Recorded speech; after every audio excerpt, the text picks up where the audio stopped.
They must be selling Audacity on the clearance rack at Goodwill. Some of these women blow me away. I'm cheating on my husband. Admitting this online is crazy work. And I finally have the balls to tell. You're such a strong woman for that. My God. You finally have the balls? Are you sure it's not lobbyists? The world. I told him. And of course, you know, he didn't handle it how we would want Shocker. him to handle it. But, I mean... You told your husband you're cheating on him and he wasn't just like, honey, that's amazing. Great. Beautiful. What do these women expect when they tell men these things? Is he supposed to be like, well, baby, what was I doing wrong? How can I be a better husband so you don't go ride another man's pen? Like, what are we doing here? It's what, you know, he is expected to do. So I started having a friendship with this particular person. And it's actually a friend of my husband as well. Friendly fire? And we just have been hanging out around him a lot lately. We started out with just simple conversation, like we were friends, but we ended up kind of pushing it past that a little, not a little. I'll get into how far. But how about you get into how deep? How deep is your love? We ended up kind of like secretly seeing each other, trying to find ways to see each other, and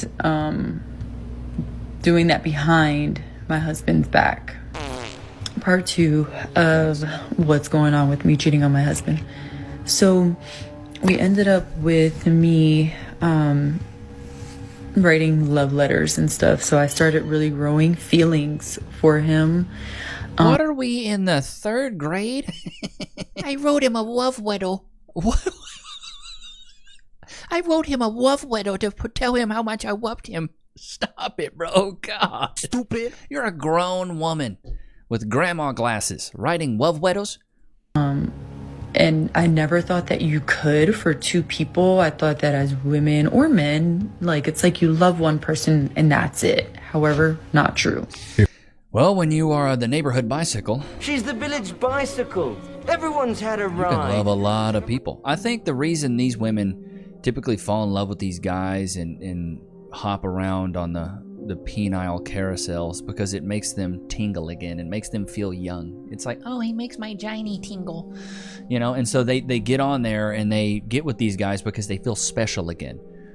Once you're in a relationship, bro, there's a sense of duty that comes to being in a relationship and being in a marriage. These women don't want that duty anymore. They just want to feel special. They want to feel like a teenager again.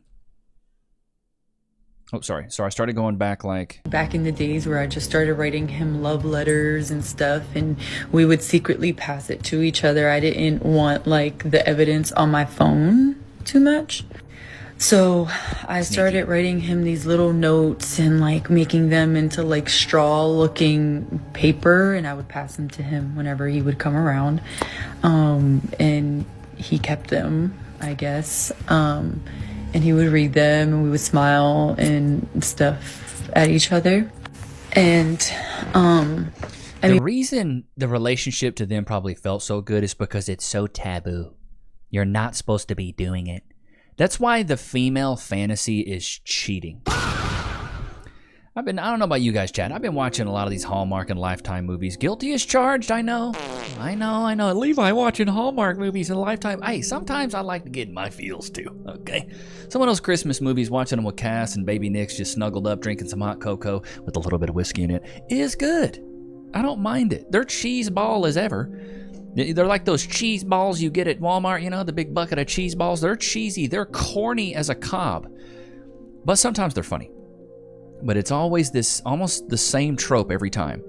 She's with a man, she doesn't really like him, or it's her fiance, and they're like kind of estranged. They're not getting along. He's mean to her. He treats her bad. And then she meets a guy that's in her hometown that's like, she knew from her childhood. They knew each other when they were young, and he owns a bakery or a coffee shop or the local theater in their hometown.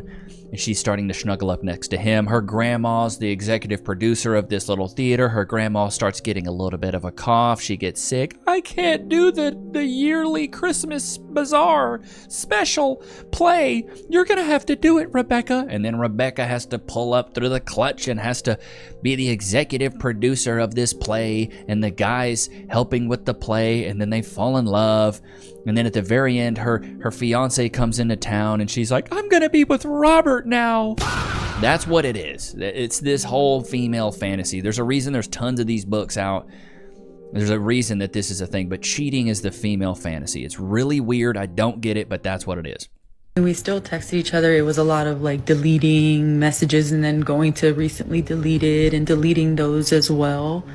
And that's the furthest of how we were communicating before we started becoming physical. Ooh. Which I'll explain a little. Things are getting physical, eh? Wow. Damn. More in part 3. Okay, so this is part 3.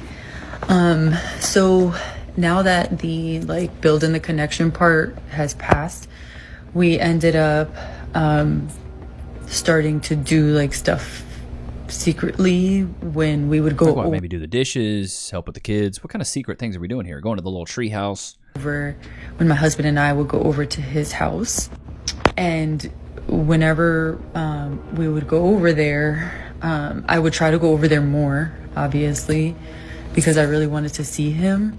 And I did feel bad for my husband.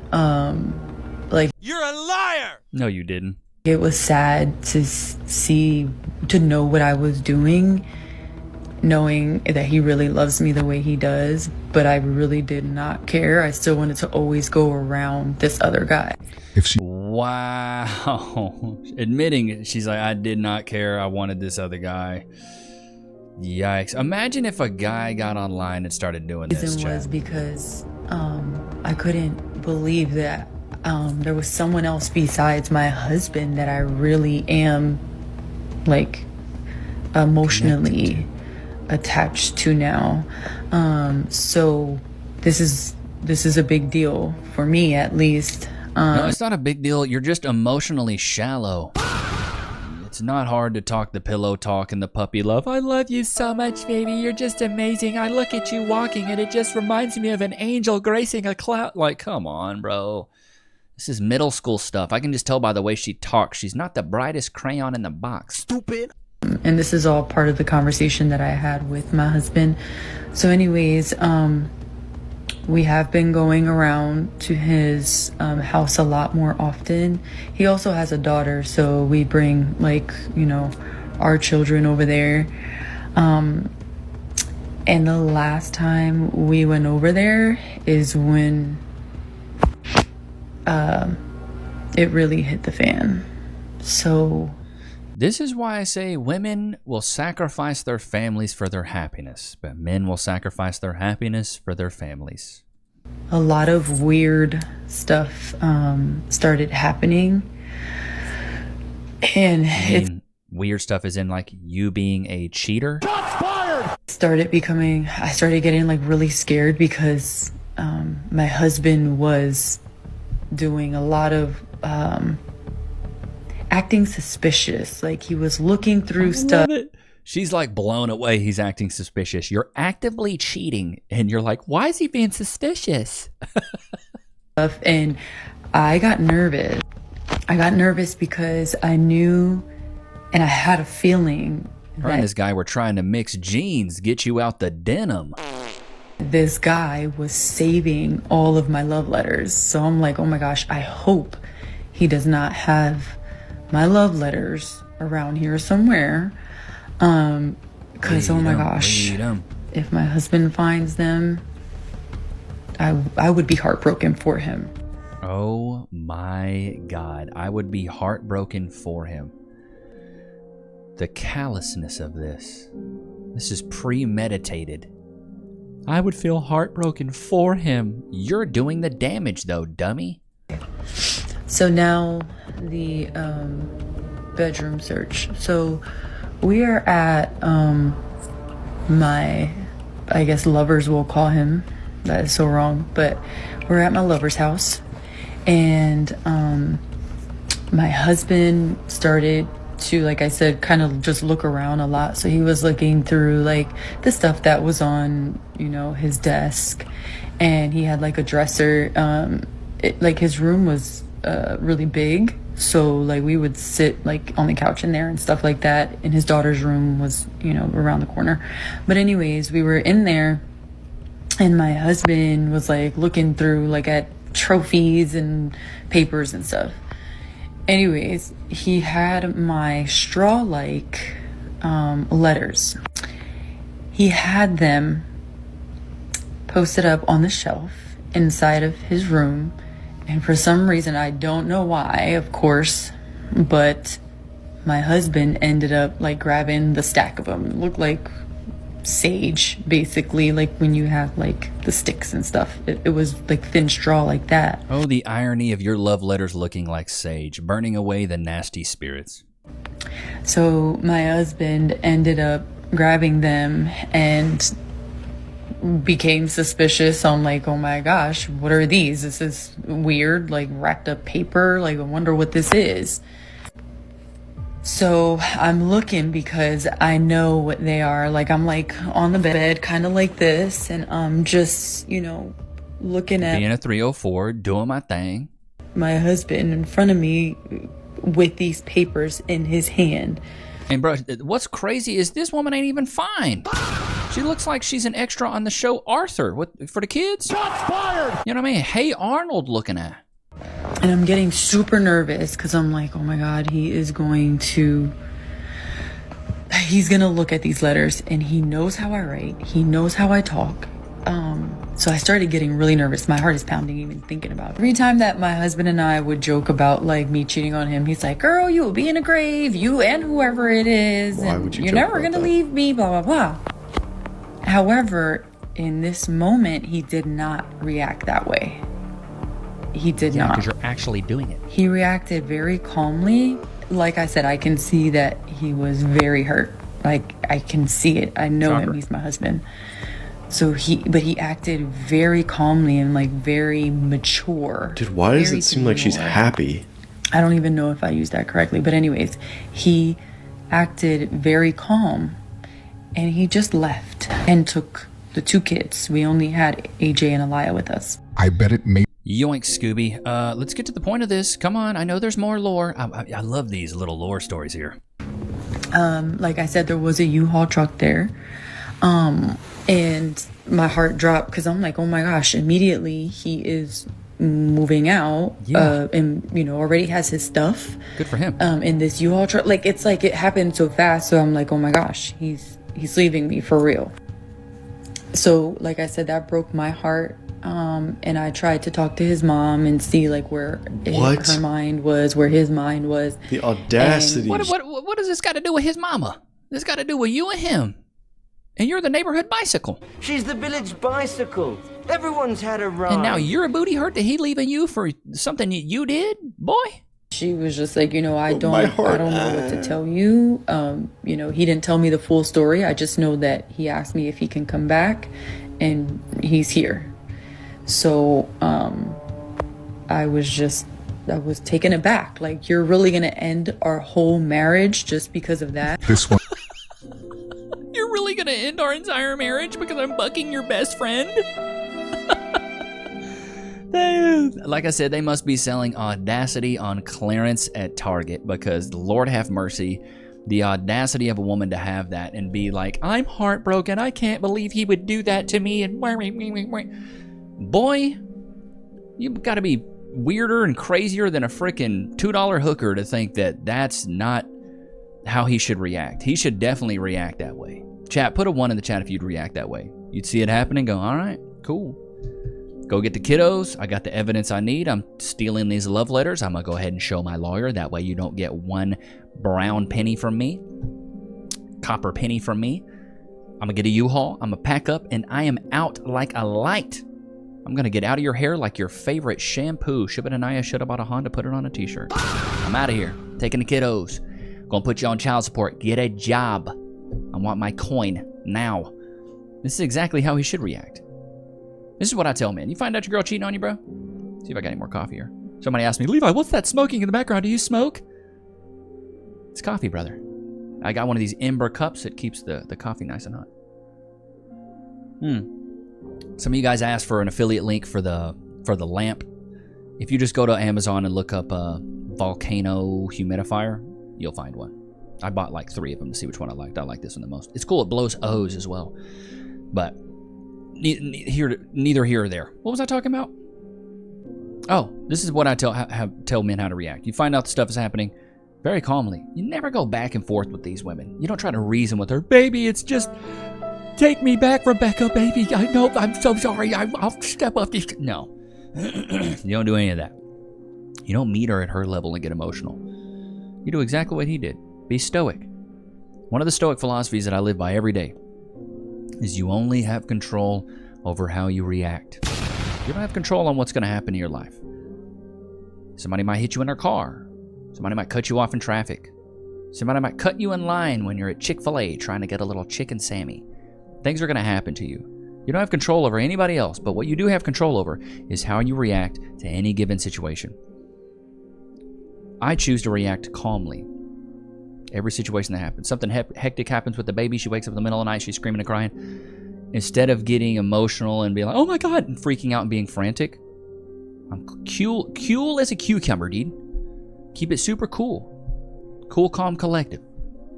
You got to be the rock of your family, especially if you're a man. And you're a husband, you're a dad.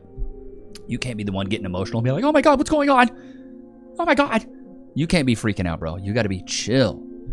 So for any situation that happens, I let it happen. I assess and think, what can I do? And another thing is that I live by is everything happens for you. It doesn't happen to you. So many people want to be the victim of their circumstances and not the hero of their opportunities. You got hardship coming your way. Good. Maybe the universe wanted you to struggle a little bit. Maybe they wanted you to have a little bit of a struggle bus for a minute. You feel like you're going through something right now? Good. Eat it. Eat that struggle. Love it. You're like, thank you. I struggled with this YouTube stuff for 8 or 9 months, posting every single day until I made any sort of income or saw any sort of gains and got any subscribers and got any validation from anything I was doing. So think about that. You're doing something for 9 months straight, every single day, putting blood, sweat, tears into it, researching, working a 9 to 5, coming home, recording multiple videos a day, doing it for 9 months, and you're getting nothing in return, you'd start to go crazy. And I thought I was, but I was obsessed. I was absolutely obsessed. But as a man, that's kind of what you need. You want to be successful, you got to be obsessed. Go look at any interview of one of these big guys, Elon Musk, Jeff Bezos. They're all obsessed. They wake up and breathe it every day. They just want it every day. They're obsessed. So for some of you guys that want success really bad, you want to be successful, you want money, you want to start your own business, you have to be obsessed. Some people just aren't there. I got a buddy who's a software engineer. He's not obsessed. He's not obsessed about anything. He's good just being an employee, which there's nothing wrong with that. And I say if you want to work for somebody else, just go get a really high-paying job. Go learn a high-income skill and get paid accordingly. Because so many people confuse this with what's the word I usually use? Oh man, I can't remember it. A lot of people confuse knowing a lot of information. Oh, competency. So many people confuse competency with compensation. Just because you know a lot about something doesn't mean you should get paid a lot of money. You need to know a lot about something in a respective field that is highly compensated. So like, you can know a lot about being a furry. You can know a lot about Dragon Ball Z, Sonic the Hedgehog. You can know a lot about the lore of cartoons, but you're not going to get paid a lot of money for doing that. But if you know a lot about plumbing or being a welder, or you really know how to drive a truck, you're going to get paid well for that. So there's a difference. So you got to pick where you want your knowledge to be. So many people, I think, in our generation, they have a lot of just useless knowledge. Like, I never understood people that were really good at trivia. Like, knew a lot about the Harry Potter and Lord of the Rings lore, I don't have enough mental capacity to memorize that stuff. I know these 3 things: Harry Potter, Hermione Granger, Ron Weasley. Then there's like the 4 Hufflepuff houses or whatever: Gryffindor, Slytherin, Ravenclaw. That's about all I know. And the characters, some of them I know, but like I don't know the lore. I could rewatch those movies and be like, oh wow, I have a ton of questions because I don't remember this stuff. My mental capacity is taken up with the things that I'm really passionate about. The quotes, the life advice I have, the self-help books I've read. I keep all that in because that's helped me more than memorizing like trivia stuff. I'm not trying to dog people that know a lot about trivia. Maybe you're just smarter than me because I am dumb. Stupid. Self-proclaimed idiot here. Self-proclaimed. Self-identifying here. I identify as an idiot. But I don't have the mental capacity to memorize a lot of things. I just really don't. All right, let's get back up into this. I cried. You cried. I lost my best friend this year, so it's still been a hard thing for me. You made me think about it. It's hard. I'm not gonna joke. That was my brother. And then just like mildly uncomfortable. Never hit a man where he's never. I think that was a dating show, just to give you context. That was a dating show where a woman asked, when's the last time you cried? And he said, when I lost my friend. He was vulnerable, cried in front of these women, and every single one of these women ranked him last in attractiveness. They see crying as weakness. They don't see it as emotion. The only time you can cry as a man, put a 1 in the chat if you agree, is if one of your family members dies or your dog dies. And guess what? You get about 10 minutes, and it's off to the races, on to the next. You can't sit there and sulk for days. Women will just dry up. It'll be a Sahara up there. They do not want to see a man. As much as women want to say, I want him to be emotional, I really want him to open up to me, I really want him to just like open up and be emotional. No, they don't. They lie. You're a liar. They lie. They don't want that. They lie. They're lying. They don't want that. Ever. Women never want that. They say they do, but they don't. So let's run that clip back one more time. One who broke up their family, not her. when's the last time you cried? I lost my best friend this year, so it's still been a hard thing for me. You made me think about it. It's hard. I'm not gonna joke. That was my brother. And then just like mildly uncomfortable. Never hit a man where he's never. It could be true, it could be real, but you don't hit him where he's weak because it'll turn around on you. When a man opens up, don't you use what he said when he was open to prove a point when you want to win an argument. You will never hear the full story from us ever again. And we'll start. Facts. I'll say stuff like this. How are you? Good. I ain't good, but I just ain't telling you. Women, let me tell you something. Men are not emotionless. We have deep emotions. We just don't know how to express them. And let me tell you, if you make us feel unsafe, you'll never hear from us again. Facts. Big facts. 100%. My big thing is that women I don't think women realize that they do this, but so many women weaponize your vulnerability. Women do this stuff. You can be open and honest to a woman, be like, this is the way I feel, this is where my heart is at. She'll remember that and then hold it against you when the time is right. That's why I say you can really never be super vulnerable around a woman, because she'll weaponize it. Women weaponize your vulnerability because they see it as weakness. And instinctually and biologically, they want to make sure you're the strongest man possible. It's up to them. They produce 1 egg per month. It's in their DNA to make sure they got the strongest man. You being weak and being vulnerable, that doesn't make you the strongest man. So then they're going to test you. They'll use your vulnerability against you. They'll weaponize it to test you. Women do this stuff all the time. It's sad, and they do it subconsciously. Cass has done it subconsciously. Love her to pieces, but she's done it. I've opened up to her before. And then I said, hey, you wanted me to open up, and now you're weaponized. Like, I told her one day, hey, I'm having a bad day. She's like, you're having a bad day? You need to step up. I was like, wow, okay. Well, this is why I don't tell you if I'm having a bad day. And then she apologized later on. She's like, I'm sorry, that was just my immediate gut reaction, because we are who we are at the end of the day. We are a people, and I'm a man, she's a woman. We react sometimes. Like sometimes I overreact aggressively. It's in my DNA to be like that. Sometimes when conflict arises, I want to be aggressive about it because I'm a man. That's what it is. Here's another clip. Ladies, is there a limit to how many kids a man can have to date you? He can't have no kids. I don't want a man with kids. I don't want a man that comes with drama. I don't want a man with a baby mom. I don't want it But let me guess, you have kids? attached to me. I want to date someone and have them be in love with me and me only. I kind of feel her because my Delulu, I never wanted a man that had a sister or a living mother. Like, your mom's got to be.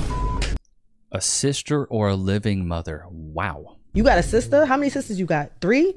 Nah, get on them out of here. I was dead serious. Your mom's has to be. First of all, don't judge me when I'm speaking my truth. No, I have to. You can't. Your mom's has to be. People don't realize that their truth can be trash. Yeah.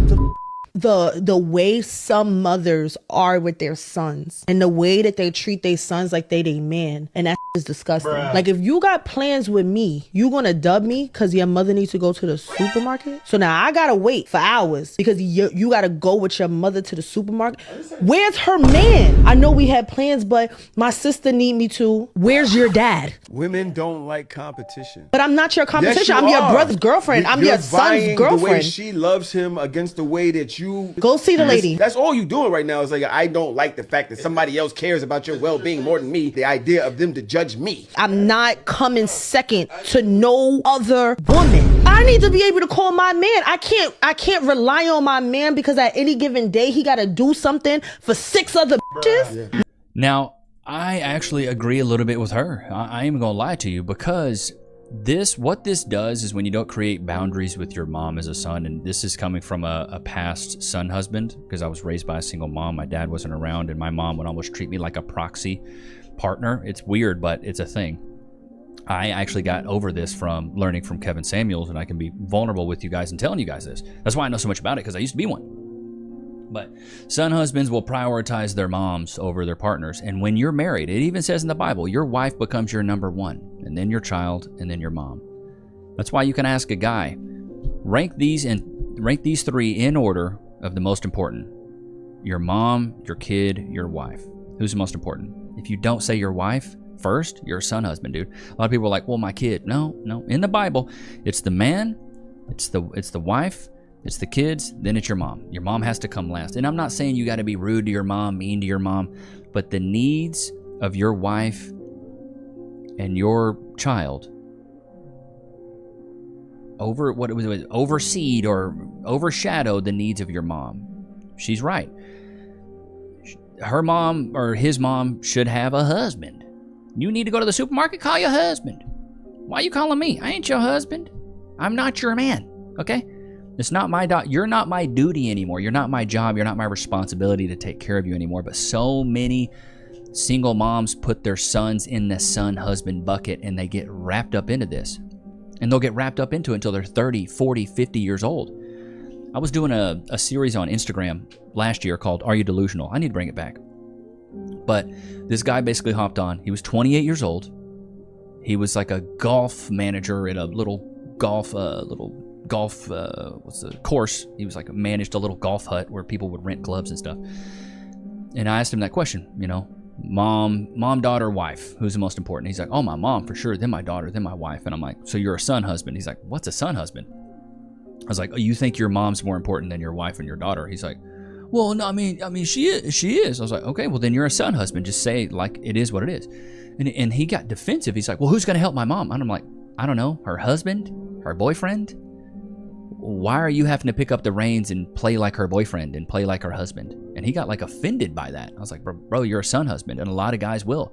Well, I gotta watch out for my mom. Your mom's not your responsibility. You can love your mom, you can, but you need to love her like a child would, not a partner. And so many men get caught up in this son husband stuff where they think their mom is their responsibility, whether it's financially, whether it's emotionally. Guys are living with their moms until they're 35. Well, I gotta take care of my mom. Who else is gonna take care of her? I don't know, her man? The fudge? Why are you taking care of your mom? You might as well marry her at that point. Like, it's weird. The son husband thing is a big deal. And we're seeing more of it now because there's so many single mothers out there. There's so many single moms out there that we're seeing son husbands at an insane rate right now. It's crazy, but it's a thing.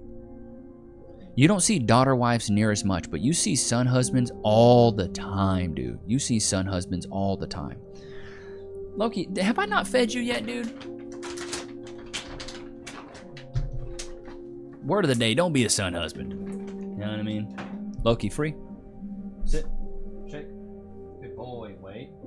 Free. Those jerky pieces are big. I don't know if you guys are on Facebook. If you are on Facebook, I'd love to have you guys follow me here. It's just Levi Nichs. Sorry you can't see it because, you know, I'm unprofessional. But we've got like 125,000 followers on Facebook. I'd love to see you there. And if you haven't subscribed to the channel, please do. I mean, golly. I think like 60% of you guys aren't subscribed. How long you been watching and not hit that subscribe button? Come on, guys. Trying to get to 320K subscribers. And hell, we might even be there by the time this video comes out. But I hope you guys enjoyed today's episode. Don't forget to like, comment, subscribe. It was good to have you guys out. Wait, Loki's still enjoying his jerky. Why are you trying to get off so freaking quick? Get off. What do you mean by that? You're a sick individual. You guys are sick. You are sick individuals. All right, in other news, I'm going to cover some other news. It looks like Kyle Rittenhouse got married. Does he have an AK-47 pin on his suit? And he got married to what looks like a runner. She's a runner, she's a track star. Tons of tats, a little overweight, a little pudgy. He got married to a modern woman, Kyle, bro. You about to figure out real quick that was not a good idea, brother. You about to figure out what the swiftness. This says arranged marriages be like. I ain't never seen no arranged marriage, but let's see. Oh God, did I skip it? Arranged marriages be like. Let's see what we got here.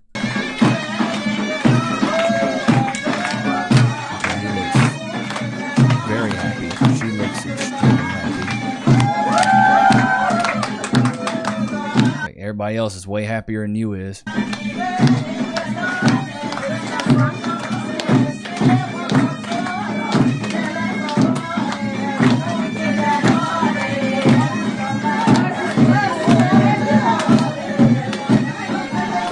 Y'all want to know what's crazy though?